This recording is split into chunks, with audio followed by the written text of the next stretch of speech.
일타 시사란 말이 저희 코너 제목인데요. 일타, 이 말 쓰는 것이 괜찮나 싶을 정도의 일이 최근 벌어지고 있습니다.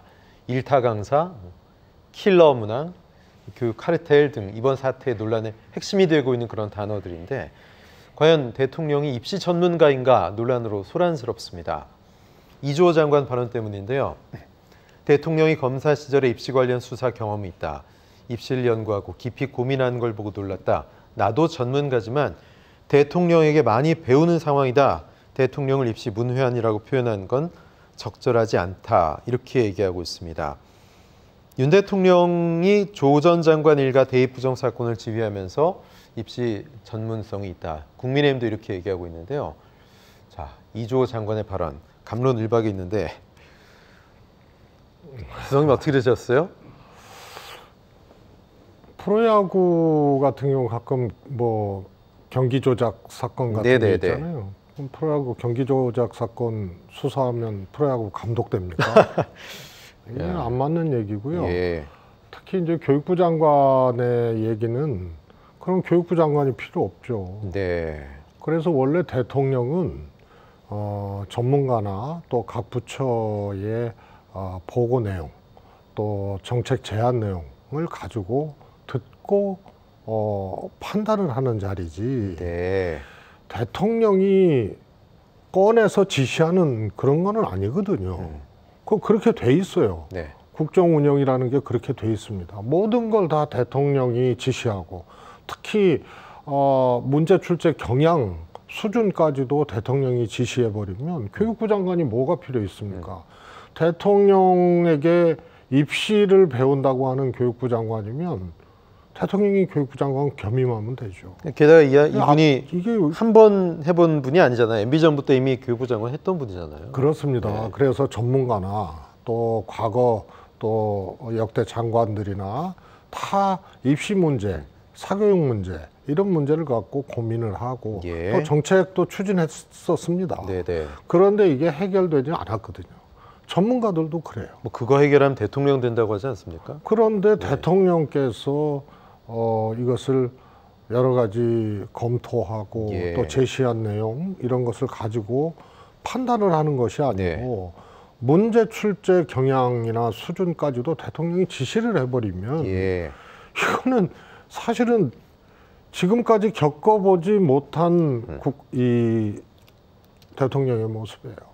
그래서 이주호 장관도 교육부 장관을 했었고 또 여러 가지 정책을 했었고 거기에 대해서는 또 평가가 엇갈리고 실패한 정책도 많았죠. 그런데 대통령한테 배운다. 그러면은 제가 보기에는 저는 장관 자격이 없습니다라는 얘기하고 똑같은 겁니다. 그래서 이거는 뭐 교육부 장관을 탓할 문제는 아니고요. 윤석열 대통령이 거의 군주의 시대로 간 거예요. 대통령이 잘못을 해놓고 그러면은 각 부처나 참모들이 수습을 하고 여기까지는 뭐 그렇다고 칩시다. 이걸 보면서 국민들이 걱정하고 헷갈려 하잖아요. 이게 한 나라의 대통령이나 한 나라의 대통령실 또 부처에서 나온 얘기인가 한 가지 정책을 놓고 이게 막 왔다 갔다 하거든요. 그러니까 예를 들어서 이 정부가 뭐 교육개혁, 노동개혁에 방점을 찍겠다. 그런 가이드라인은 줄 수가 있고 목표 설정은 할 수가 있겠죠. 그런데 상세한 고민은 부처에서 치열하게 고민해서 아래서부터 위로 올라오는 거 아니겠습니까? 그렇습니다. 그리고 이게 한 가지 뭐 문제 출제 경향 하나로 해결할 수 있는 문제면 그냥 진작 해결을 했죠. 사교육 문제도. 그래서 이게 복잡한 문제고 이렇게 왼쪽 정책을 쓰면 오른쪽에 풍선 효과가 나타나고 이거 우리가 수없이 경험해 본 거 아닙니까? 거기다가 대한민국 국민들은 다 교육학 박사라는 거 아니에요? 그렇죠. 그리고 입시 전문가고 또 정치학 박사라는 거고 그럴 정도로 관심이 많고 또 경험적으로 또 국민들이 이 경험적 수치들이 높은 이런 분야인데 대통령이 그냥 저렇게 즉흥적으로 얘기를 하시고 수습을 참모나 부처들이 하다 보니까 언어가 헷갈리고 그런데 더 중요한 거는 이런 대통령을 칭송을 하는 거예요. 입시 전문가다. 나도 배운다 대통령한테. 그러면은 노동부 장관이 결국은 뭐 어렵게 뭐 해명도 하고 네. 걷어들였지만 69시간 문제도 예. 대통령한테 그러면 노동정책을 배울 정도면 노동부 장관이 뭐가 필요가 있어요. 예. 그래서 지금은 방향이 거꾸로 가고 있는 겁니다.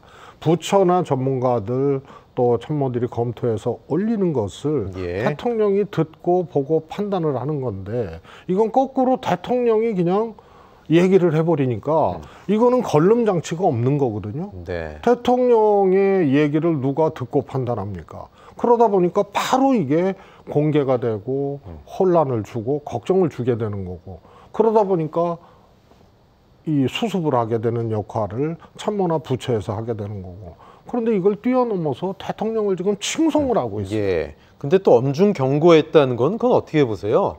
그 메시지가 너무 솔직하게 밖으로 전달이 된 것에 대해서 질책한 거라고 보십니까? 지금까지요. 네. 대통령이 말을 쏟아내고 네. 이것이 잘못된 말인데 예. 이것을 전언하는 대변인이나 혹은 홍보수석이나 혹은 부처 장관이나 네. 노동부도 그런 케이스죠. 노동부 장관도 이것을 대통령의 말씀을 전하는 사람들이 잘못됐다고 오히려 문책을 하거나 거기에 뒤집어 씌우는 거죠. 네. 그래서 이거는 그래서 대통령의 언어, 대통령의 판단 이런 것은 굉장히 중요한 거예요. 그때 박순애 장관도 본인 잘못이라고 사과하면서 사퇴했잖아요, 그죠? 어떻게 이게 박순애 장관 잘못이에요? 네. 다 5세 입학 취학 연령을 5세로 낮추자는 네. 것을 대통령께 보고한 거 아니에요? 네. 그러니까 대통령이 신속하게 검토하라 그런 거 아니에요? 네. 그런데 이게 막 들끓으니까 예. 박순애 장관이 뒤집어 쓴 거예요. 그러니까 이게 잘못된 거죠. 예. 뭐 수능 논란의 시발점이 뭐 여러 개 있는데 이른바 아까 킬러 문화, 뭐 대학 교수들도 처음 보면 어렵다는 거 아니에요? 사교육 근절의 노력의 일환이라는 사실을 간과하면 안 될 텐데 이런 움직임들이.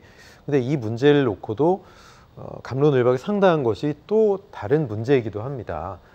지난 16일이었죠. 대입 담당 국장이 경질됐어요. 수능 출제 담당 한국교육과정평가원 감사 계획이 발표가 됐고요.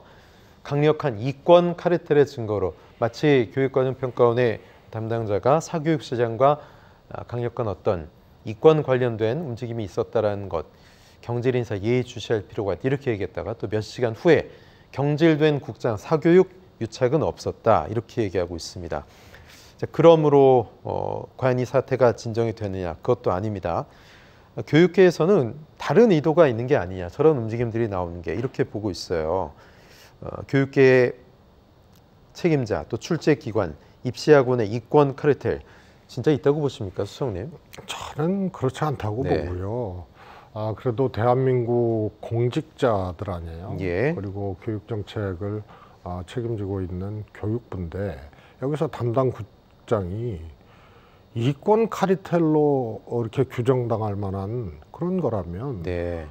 그거는 대한민국이 정말 큰 구멍이 나 있는 거죠. 네. 그럼 뭐 교육부뿐만 아니라 모든 부처의 담당자들은 뭐 어떤 이권 카르텔과 자유롭지 못한 거 아니냐 이렇게 보는 시각도 나올 수 있잖아요. 그래서요. 네. 그런 게 이제 한두 번이 아니잖아요. 예.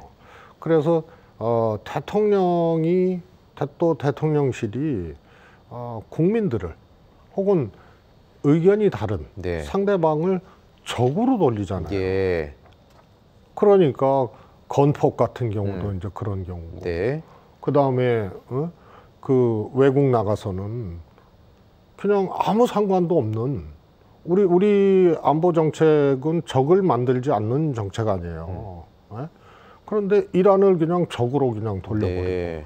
중국에 대해서도 사실 중국이 가장 예민하고 그런 양안 문제죠. 대만 문제에 대해서 힘에 의한 현상 변경 안 된다고 우리가 무슨 먼저 중국을 이 적으로 돌리고 그냥 찔러대는 이런 패턴이 대통령 말로 계속 나오는 거예요. 그러니까 이권 카르텔이라는 말도 대통령이 출제 이 경향이나 네. 이런 거 이제 킬러 문항이나 이런 것들이 출제된 것에 대해서 대통령 의견하고 안 맞는다고 화날 수가 있어요. 예. 그런데 이걸 이권 카르텔로 공무원과 사교육 현장에 있는 분들을 이권 카르텔로 규정을 해버리는 거는 이게 갑자기 나온 게 아니고 일종의 대통령의 습관이고 패턴이에요. 네. 적으로 규정하는 거죠. 네. 태양광도 마찬가지예요. 예. 그거는 정책으로 달아야죠. 과연 감원전 정책 그리고 대체에너지, 재생에너지를 늘리는 이런 것이 옳으냐 그러냐, 혹은 진도가 너무 빨랐냐 늦었냐, 이런 걸 놓고 판단을 해야 되는데 그걸 비리의 소굴로 하고 적으로 돌리고 복마전처럼 공직기강 비서관실에 이것을 이 감찰케 하는 이런 게 계속 되풀이되고 있으니까 대한민국이 역동성을 얻고 또 이 미래로 가는 것이 아니고 그냥 발목이 묶여 있는 거예요. 이게 대통령 발로 이런 일이 되풀이되고 있다는 것이 매우 큰 걱정이죠. 지금 연장선상인데 12년 만에 한국교육과정평가원이 감사를 받는다는 거잖아요. 뭔가 나올 게 있다라고 확신을 한 걸까요? 감사까지 했는데 진짜 아무것도 안 나오면 또 그것도 문제 아닙니까? 지금 이 정부 들어서 진짜 감사원 천국 아니에요? 네. 그리고 또 감사가 그야말로 막 남발이 되고 있는데 아니 수능이나 모의고사 출시 경향을 놓고 감사를 벌이는 이런 것이 있을 수 있는 일입니까? 그래서 이권 카르텔 아니라고, 유착 아니라고 정부에서 번복해서 해명을 했지만 감사해야 될 아무런 이유가 없는 거예요. 그래서 그렇다고 무슨 전 정부 속거내기, 전 정부 공무원 속거내기 이렇게 또 보기 어려운 것이 입시제도 안 갖고 문제 삼지 않더라도 전 정부 인사에 대해서 인사사항에 불이익을 주거나 뭐 이런 거는 얼마든지 대통령 권한으로 할 수 있는 거거든요. 굳이 이런 논란을 안 만들어도 할 수 있는 거고 지금 하고 있잖아요. 그런데 굳이 이렇게까지 일을 만들고 불거서 한다는 것이 저는 납득이 안 가요. 이게 뭐냐, 실수를 이런 걸로 이제 덮는, 그래서 엉뚱한 파편이 튀는 이런 경향이 하나 있고요. 말씀드렸던 대통령이 이거 안 되겠다 싶으면은 무조건 적으로 돌리고 무슨 이권 카르텔로 돌리고 이러면서 뭔가 파내야 되는 이런 두 가지 이유가 이런 경향을 나타나게 하는 거죠. 이렇게 되니까 이규민 한국교육과정평가원장이 사임을 했습니다. 뭐 지금 사임 안 하면 앞으로 있을 뭐 출제라든가 이런 거 감당이 안 되겠다 이렇게 생각했을 수도 있는데 이규민 원장의 결정 어떻게 보세요? 저는 뭐 사임 안 할 수 없는 그런 이제 환경이 일단 된 거 아닙니까? 6월 모의평가에서 어려운 문제 냈다. 이걸로 그냥 뭐 하여튼 난리가 나는데 아마 대통령이 불같이 화냈을 거예요. 그럼 사임 안 할 수가 없죠. 근데 저는 이번 문제의 본질도 두 가지입니다. 하나는 대통령이 구체적으로 출제 경향에 대해서 대통령이 이게 지시할 사안인가? 이 문제 하나 하고요. 그걸로 해결이 안 돼요. 말씀드렸다시피 여러 가지 복합적이고 총체적인 대안을 제시를 해도 실패를 했는데 문제 출제 방향을 가지고 대통령이 얘기하는 것이 적절하냐, 이게 하나 있고요. 킬러 문제를 삭제하라, 이것도 본질이 아니에요. 이거는 뭐 예를 들어서 비문학 출제하지 말아라, 혹은 또 융합형 문제 출제하지 말아라를 이미 대통령이 작년에 지시를 했다는 거 아니에요? 그리고 이걸 이권 카르텔로 얘기를 하고 사교육시장과 교육부가 한편이냐고 대통령이 얘기하고 이게 본질이에요. 그 다음에 세 번째 뭐냐, 수능 5개월 앞두고 이 난리를 친 거죠. 수험생들은 혼란스러울 따름이거든요. 그렇습니다. 그래서 이거는 대통령발 실수가 엉뚱한 파장을 낳고 연결되는 이런 이제 장면들이죠. 뭐 이렇게 되니까 누가 신임 평가원장으로 오겠느냐, 또 누가 출제위원 하겠느냐, 이렇게 되면 진짜 수능이 뭐 쉬워지는 거냐 이런 전망 나오니까 아니다 하면서 대통령실에서 즉각적으로 또 반박을 했는데, 어려워도 문제, 쉬워도 문제 아니겠어요? 이렇게 되면 수능이. 글쎄요, 뭐 그래서 문제 출제 방식, 경향으로 해결할 수 있는 문제가 아니죠. 그래서 아마 이제 평가원장도 제가 보기에는 입시 비리를 담당했던 검사 출신이 네. 이런 식이라면 오는 것이 맞는 거 아니에요? 전문가입니까? 물리라면. 그러니까. 예.